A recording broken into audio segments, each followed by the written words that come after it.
Should the New York Giants go out and trade for Kyle Pitts? The Atlanta Falcons have trade rumors surrounding them, as it sounds like Kyle Pitts is on the market. Teams are calling, and NFL experts say the New York Giants are a top trade destination. We're going to react to all of that on today's show, but first, make sure you are subscribed to the channel. We are almost at our next goal of 76.5 thousand subscribers.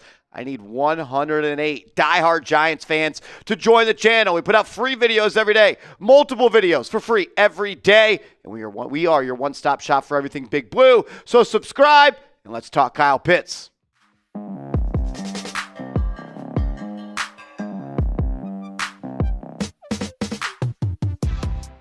You're watching Giants Now by Chat Sports. I am your host, Marshall Green. Appreciate everybody for rolling in as we react to the rumors that the Atlanta Falcons are taking calls on Kyle Pitts.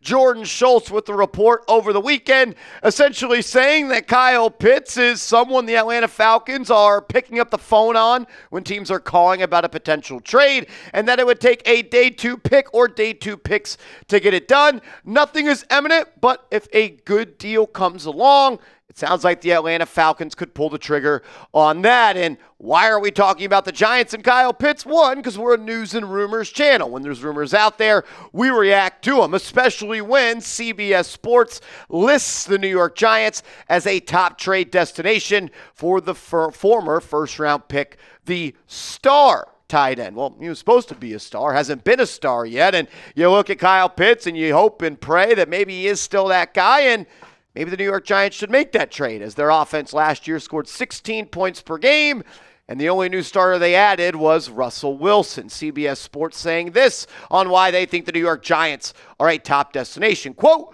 "Are the Giants in a position to pay for immediate help? They may be short on salary cap space, but Kyle Pitts' appeal at age 24 is that he could also stick around for the long term. Head coach Brian Daboll would surely be okay pairing the big man with Malik Neighbors, giving Russell Wilson an added safety valve for an offense sorely lacking secondary playmakers over the last few years. Assuming this link-up would extend beyond 2025, Kyle Pitts' arrival would also bode well for Jackson Dart, the presumptive quarterback of the future." And look, CBS Sports, hats tip to you. I think you made a lot of good points in that article. The Giants need more playmakers. Kyle Pitts is a guy that a lot of people at one point thought was going to change the way tight ends played in the NFL. Unfortunately, it has not happened. The other two teams that CBS Sports listed as a top trade destination are the Dallas Cowboys and the Jacksonville Jaguars. And I'll just say this. The last thing I want is for Kyle Pitts to go to the Cowboys and be the player we all thought he was going to be coming out of Florida. James Palmer saying this covers the NFL. "There was some curiosity regarding Falcons tight end Kyle Pitts, who's in the final year of his contract, and his absence during the first OTA. I know that they're not mandatory, but it always says something, in my opinion, when you don't show up to voluntary workouts. You're just not showing up because you don't feel like it. There's usually a reason." He adds, "My understanding is Kyle Pitts is dealing with a bit of a foot issue and was in the building, just not on the field. This isn't contract related." That sounds good when you type it out in a tweet, but if he wasn't there, but he was there, it doesn't sound like anyone knows, and sounds like he may not be there much longer. Jeremy Fowler of ESPN saying this on Kyle Pitts. "So I checked in with a source who said that, look, if Atlanta gets the right kind of deal for Pitts, it very well could come together. I don't think it's a situation where they're aggressively shopping him, but it appears talking to some other teams, they think Atlanta is at least open to the possibility, and Pitts might be as well. I'm told Kyle Pitts loves Atlanta. This is not a situation where he's requesting a trade. But if he has a chance to go to maybe a better offense where he's more featured, he's sort of the third or fourth wheel right now in Atlanta. It could be something that he's open to. And yeah, if you are Kyle Pitts, you probably should want to change the scenery. You were a top 10 pick. You had a great rookie year, and really every year since, the production has somewhat taken a step down. And the Atlanta Falcons have a young quarterback in Michael Penix, who I know a lot of people are fans of. I like some things that he put on tape this past year. But if you're Kyle Pitts and you're thinking, I want to be in this league for a lot longer, I want to make a lot more money, and I want to go to a spot that's going to put me on the path to live up to my full expectations, sure, you might want to change and go play for another team. My question to you is, should the Giants pick up the phone and call Atlanta and make a deal for the former Gator? Type T for trade, type P for pass. I want to hear from you in the comments section. Should Joe Schoen go out and make a blockbuster move for Kyle Pitts? I'll share my full thoughts on if the Giants should do that, but let's go brick by brick here. The idea and the hope of Kyle Pitts has become greater than what he is at this point. Look, 6'6", 250-pound, 4.40 type of tight ends don't come around in this league all that often. That's why he was a top 10 pick coming out of Florida, where he looked like Calvin Johnson in the SEC. He was so good. He was a red zone demon. They could just throw him the ball anywhere on the field.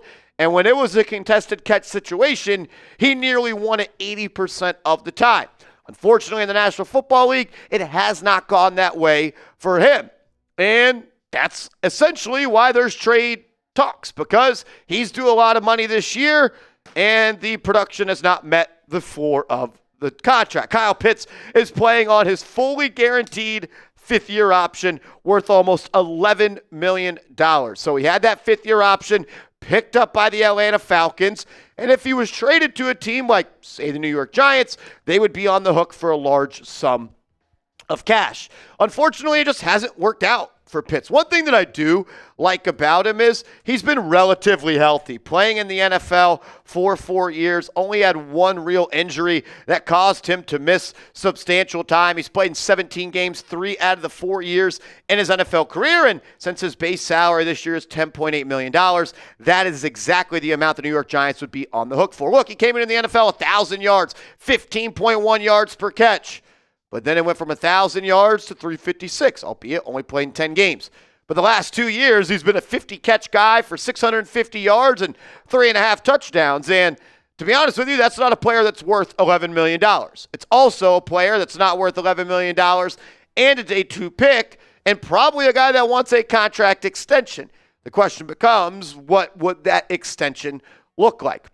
Look, the Giants need more playmakers. There's no doubt about it. You have Malik Neighbors, then you got a cast of a bunch of B-listers, to be nice to Darius Slayton, Wan'Dale Robinson, and Jalen Hyatt, who has done nothing in the National Football League.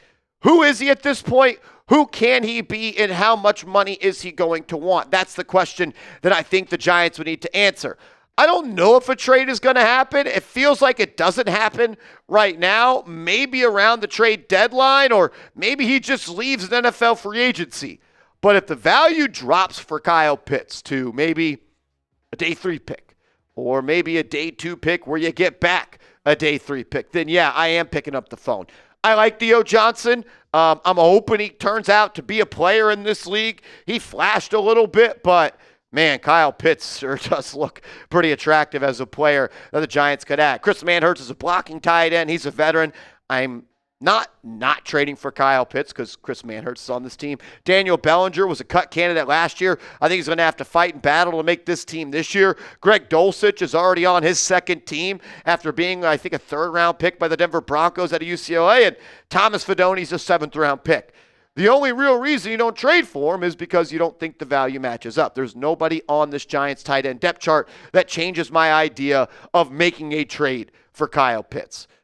Comes down to price, comes down to value, and it comes down to what are the Giants willing to pay. We'll talk about that in a second. First, though, go get your quarterback's jersey. Go to chatsports.com/dart. Chatsports.com/dart. He's wearing number 6. The jerseys are being sent out. Get yours today. Chatsports.com/dart. So when he makes his first start of the year, you'll be able to rock his jersey. Look, I know the Giants are all in on Theo Johnson and Brian Dable and Joe Schoen. It seems like anytime they're in front of a microphone, they have gone out of their way to talk about the appeal, the growth, and the hope for Theo Johnson, a guy that you drafted in the 4th round last year, a guy that showed a little bit of pop, and someone that's a 6'6", 250-pound athletic demon, kind of like Kyle Pitts, except he never had the production that Pitts did in college football. Good player, but really an unknown commodity at this point, and Daniel Bellinger's a player that his best year was his rookie year, and then his second best year was his second year.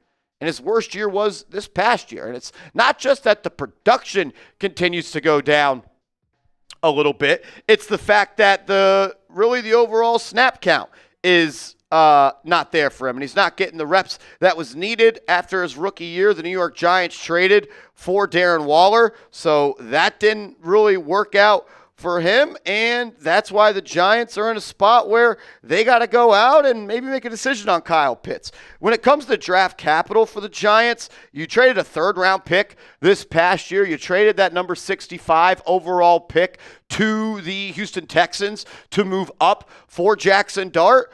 So now you have just a first-round pick, a second-round pick, a fourth-round, fifth-round, and 2 sixth-round picks. So now you're asking the question of, with our limited draft capital that we have, which I'm not saying they shouldn't trade up for Jackson Dart, I'm just telling you, you don't have a third-round pick, and that's probably what you'd want to trade for Kyle Pitts. It just makes making a deal that much harder. Look, you also have only $3.9 million in cap space, and it's going to cost you $11 million this year to go out and get Kyle Pitts. But as I always say on this show, the salary cap is fake, and there's a button the New York Giants could push right now to create $20 more million in cap space, but you could restructure the rest of Brian Burns' deal. You did it partially. You could restructure Andrew Thomas. You could restructure Dexter Lawrence, and there's a couple other moves you could make as well.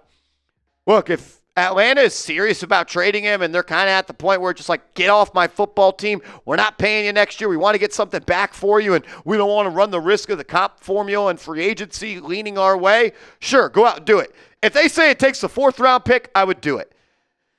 Maybe if you could trade a second-round pick and get a fourth round and Kyle Pitts back, I would probably do that as well. But I'm not overpaying for Pitts at this point. I think there is a player that could still be effective in the NFL. And an offense that features Kyle Pitts and Malik Neighbors, it's awfully intriguing, but that's been Kyle Pitts' whole year. Intriguing, well, not as much juice, though, as you would like when it comes to the production side of things. I like Pitts. I don't know if I love Pitts.